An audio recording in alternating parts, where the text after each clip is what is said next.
Você acredita ser livre, mas eu te pergunto: que liberdade é essa que você nunca ousou questionar? As grades mais fortes não são de ferro. São invisíveis, forjadas nas ideias que você aceita sem perceber.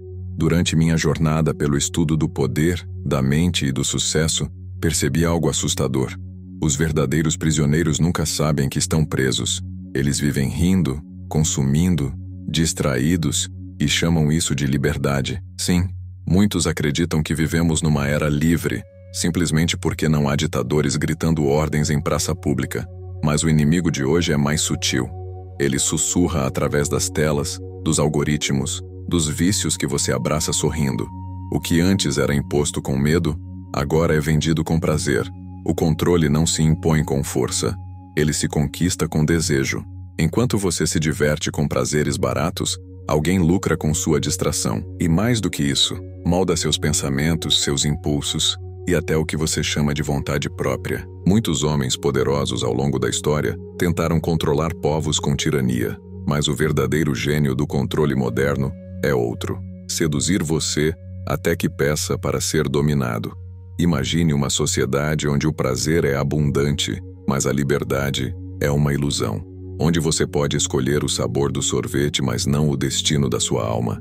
Esse mundo já não é mais ficção, é o nosso presente. Tecnologia, drogas, pornografia, entretenimento contínuo não são apenas produtos, são ferramentas. Ferramentas de dominação emocional e psicológica. E quanto mais você se entrega a elas, menos percebe as correntes invisíveis que prendem sua mente.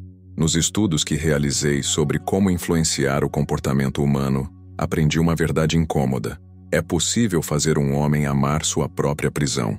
Basta que ele seja recompensado cada vez que obedece, e punido, emocionalmente, socialmente ou financeiramente, toda vez que ousa pensar diferente. Em experiências com animais, observou-se que é possível moldar o comportamento com dois caminhos: dor ou recompensa.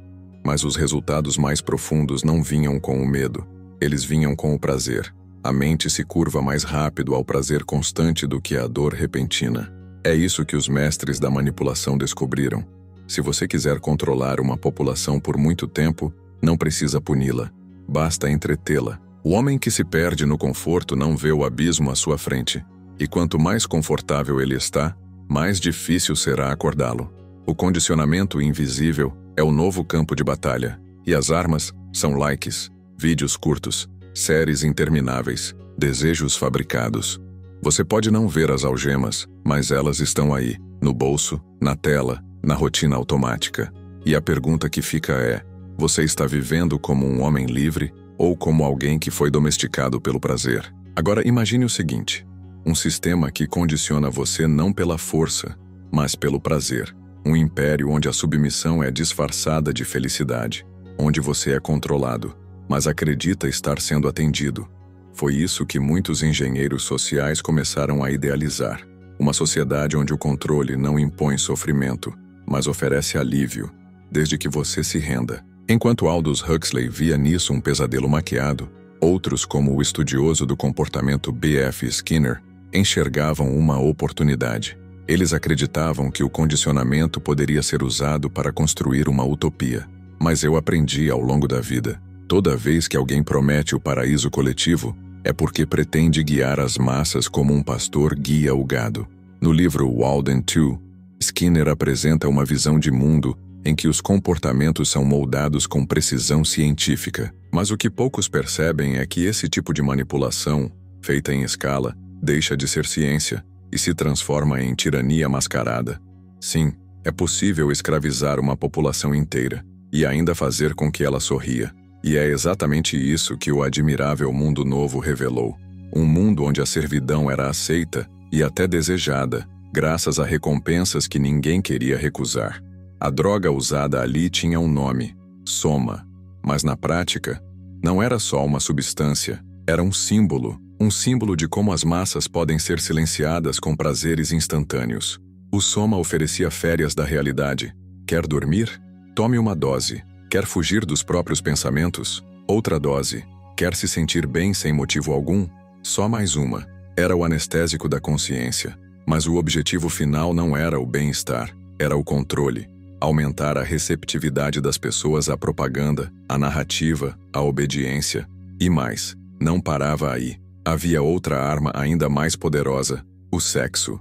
A promiscuidade era promovida, incentivada e celebrada. O velho conceito de família, abolido. Monogamia, substituída por uma nova doutrina. Todos pertencem a todos. Uma população sexualmente satisfeita, mas emocionalmente vazia, é uma população mais fácil de conduzir. Menos amor real, mais impulsos momentâneos, menos conexão, mais distração. Enquanto todos buscavam prazer físico ilimitado, ninguém percebia o vazio espiritual que crescia. E assim a chama da rebeldia, da consciência, ia se apagando gota a gota. Mas ainda faltava uma peça: o entretenimento. E o sistema sabia disso. As distrações sancionadas pelo Estado funcionavam como colírio para os olhos vendados. Esportes, shows, espetáculos, telas brilhantes, tudo alimentando uma mente embriagada por irrelevância. Era uma prisão sem grades, um campo de concentração mental onde ninguém tentava escapar, porque todos estavam ocupados demais se divertindo. Essa é a estratégia mais poderosa do século: afogar sua mente em um oceano de superficialidade, te manter satisfeito, mas sem propósito, conectado, mas vazio, livre, mas controlado. Os paralelos entre a ficção sombria de Admirável Mundo Novo e o mundo que vivemos hoje não são coincidência. Eles são sinais gritantes de que o que um dia foi considerado distopia, hoje se tornou rotina. Décadas atrás, Aldous Huxley levantou uma pergunta que parece ter sido escrita para o nosso tempo: como os controladores do futuro iriam convencer as pessoas a ingerirem drogas que moldariam seus pensamentos e emoções? E a resposta que ele mesmo deu foi tão simples quanto aterrorizante: basta disponibilizá-las. Você está entendendo? Não será necessário obrigar ninguém. Se algo for vendido como alívio, prazer ou conveniência, as pessoas o aceitarão voluntariamente, até com gratidão.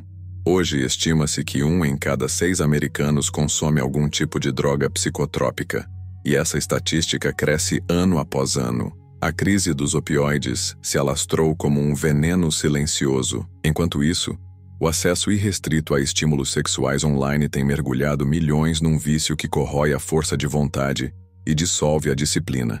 Mas não para por aí. O novo campo de batalha é o seu bolso. Com um dispositivo brilhante e viciante chamado smartphone, as distrações se tornaram um produto onipresente. Você não precisa procurá-las. Elas vêm até você, e você pode estar se perguntando: mas será que isso tudo foi planejado?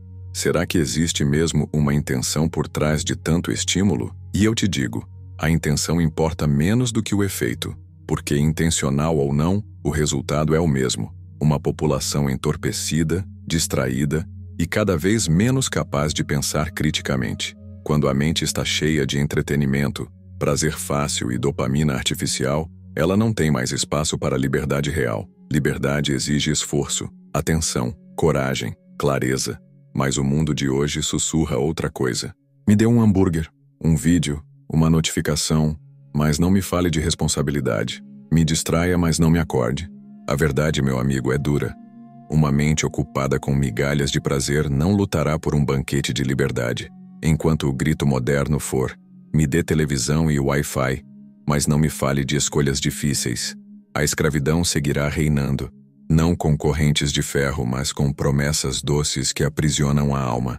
Mas há um outro grito, um grito que ecoa dos corações que ainda não se renderam: me dê liberdade, ou me dê a verdade. A morte da liberdade não chegará com tiros ou decretos.